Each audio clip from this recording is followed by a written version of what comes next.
Hey everyone, we're going to take a look at practicing some inverse functions today.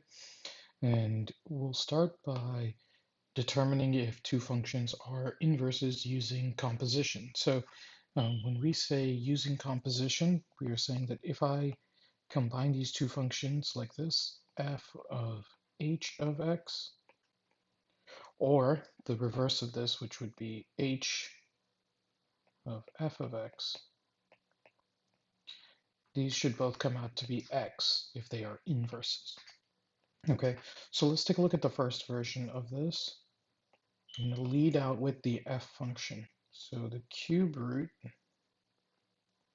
of my h of x function will go here, plus 3 divided by 2. So somehow all of this should cancel out and leave me with just x. So what you'll see is I'm going to go ahead and now plug in the new h function in here, and we'll have something to work from. 3, no, we got 2x cubed, 3 over 2. So the first thing that you should see happening here, the 3's will cross out from here. And then I've got cube root 2x cubed over 2. Cancel out these 2's. Cube root of x cubed, and that is just going to be x. So far, this one seems to be checking out. Okay, let's try it in the reverse order. Okay, so we're going to do h of f of x. So again, now we write out the h function first. 2, we had that x that's cubed. And so again, I'm just leaving a blank where that was for now, because I'm going to, of course, fill that in with the other function, which is f of x. Okay, and now I can again sub in the actual function for f of x. So 2, we got this cube root of x plus 3 over 2. Okay, and so the first thing that's going to, of course, happen is my cube and cube root can cancel each other out. So 2x plus 3 over 2 is 3. And again, you'll notice like things are canceling out in a similar fashion, but just in a different order. Okay. And we should be left with, of course, just x, which again is going to show that these two functions are in fact inverses of another. Right? So we can say f of x and h of x are inverses.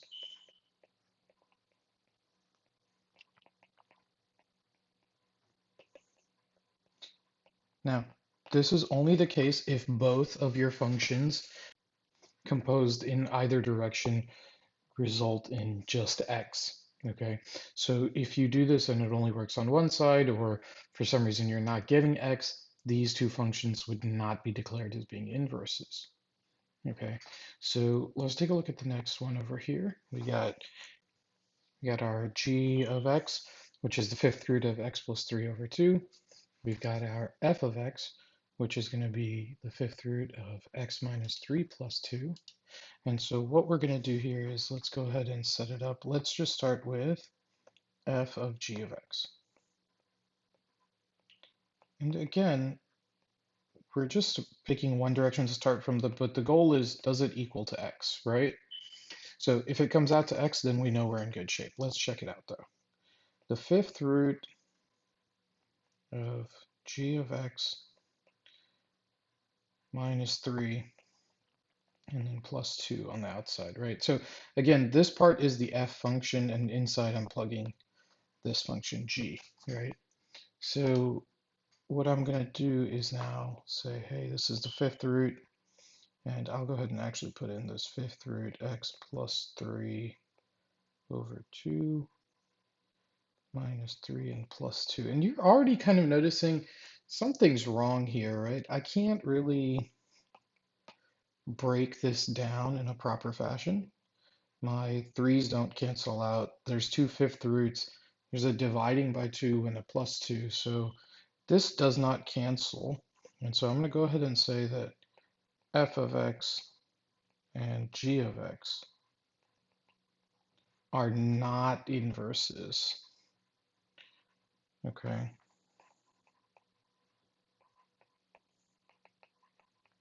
So as soon as this fails, you don't have to stick around and try it the other direction.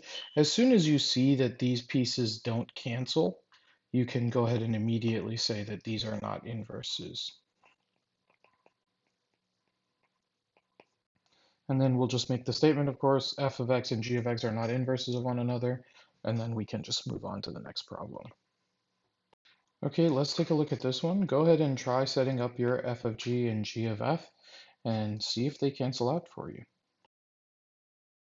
So if you check out my problems here, you can see I plugged in the g function into my f of x function, and you can see that it takes a little bit more manipulation in this case. Make sure that you are doing your keep change flip here, and that lets you cancel those 4's out. Okay.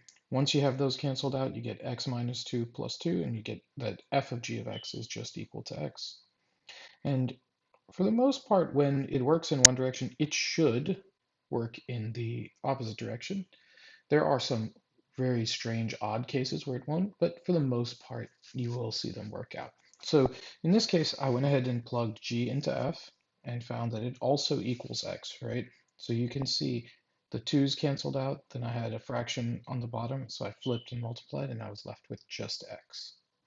Okay, let's take a look at this last one. Same idea again, guys. Go ahead and set it up yourself and see how you do against what I have. Okay, so here you can see I have set up both f of h of n or h of f of n, and you really only had to do one of these to find that this is not canceling out, and your result is not just coming back to that variable to n in this case. And so I would say that h and f are not inverses. Okay. Okay, so down at the bottom of the page, we're going to go ahead and take a look at how you can find the inverse of a function. And so this is finding the inverse rather than being given two pieces where we are trying to prove the inverse. Okay, so what we do to find the inverse is we're going to switch out our x and y's. So we'll make this x equals 3 over y plus 1 plus 2. And then our goal is again going to be to get this y by itself. And so we can kind of pretty quickly move some stuff around. Subtract the 2.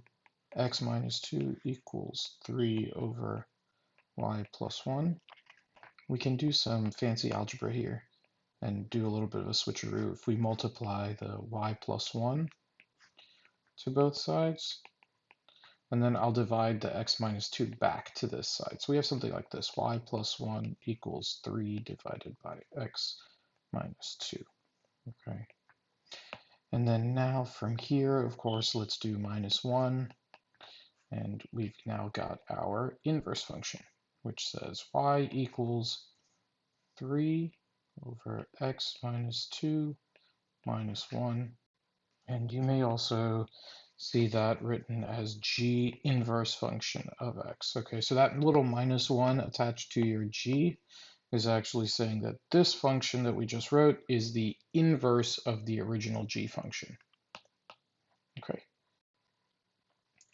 Let's take a look at this next function. And to take the inverse is a little bit tricky with this one, but the approach is pretty similar, right? So change it back out for our x and y swap. So here is x equals 2y plus 5 over 3y minus 7. Okay, and because of the fraction, we're going to lead by multiplying away our denominator. And in this case, it's a little bit trickier than the last one, where I was able to immediately divide by another piece to kind of get that segment by itself again. Okay, so in this case, I'm going to go ahead and distribute this left side. I have this 3xy minus 7x equals 2y plus 5. Okay, and I'm going to go ahead and move this 2y back to this side. And I will also add this 7x to the other side. And so now we have something along these lines. 3xy minus 2y equals 7x plus 5. All right, and finally, let's go ahead and separate this y out by factoring. And then we'll divide that last piece to get our inverse function by itself. And I'll just come over here. So we have something like this. Y equals 7x plus 5 over 3x minus 2. Okay, so this can be labeled as f inverse of x. And again, the tricky part about this is having to isolate that y, and because it shows up in multiple places in your fraction. So the main thing is get all the y pieces on the same side and then factor out y. All right, so that step is really important when you do any of these rationals, these fraction inverses. Okay, so hopefully this video was helpful to you guys. Good luck and happy studying.